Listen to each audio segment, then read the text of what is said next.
अस्सलामुअलैकुम। मैं हकीम मोहम्मद सलीम गुजरांवाला से, और आज मैं आपको तकरीबन मेरे पैदा होने से भी तकरीबन 10 साल 15 साल पहले मेरे दादा अबू ने मेरे ननियाल में नुस्खा दिया था।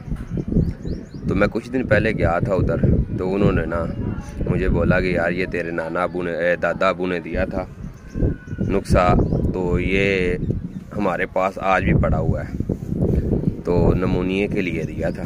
ठीक है। और नमूनिए पे, खसरे पे, और जो ज़ख्म गल जाते हैं, हड्डी तक चले जाते हैं और आराम नहीं आता, पट्टियाँ करवा के आराम नहीं आता, उस पर बहुत काम करता है।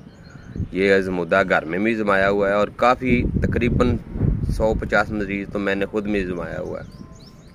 जब मैं छोटा था, तकरीबन 8-10 साल का था, उस वक़्त भी मैंने दादा अबू ने मुझे बोला यार कचकुमा लेके आओ। मैं लेके आया, तो वो जो कोयलों की भट्टी होती है ना लोहार के पास, उस पर हमने वो बनाया था। वाइट हो गया था, उस पर तो वाइट हो जाता है, वैसे आग पे जो है ना स्लेटी रंग का रहता है। ठीक है। तो ये था नुस्खा। ये है कि जो बच्चे छोटे होते हैं, माचिस की तीली के ऊपर पीछे कार्नल पे जो है ना लगा के, यानी कि एक कख जिसे बोलते हैं, वो देना है दूध में मिक्स करके।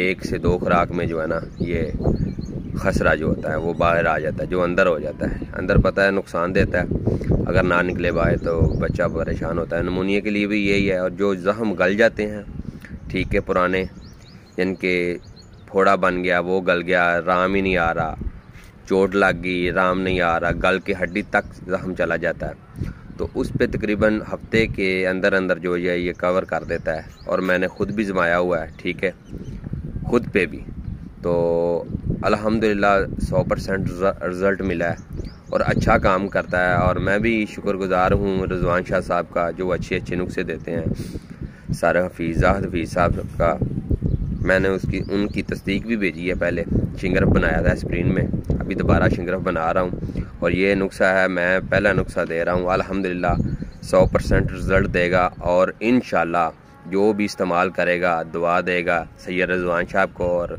जो काम कर रहे हैं ये, अल्लाह ताला इन सब को जज़ा दे। ये नुस्खा आजमाएं, मैंने तो तकरीबन 100 जगह पे आजमाया है, ये आजमाएं, इंशाल्लाह तीर बादफ काम करेगा।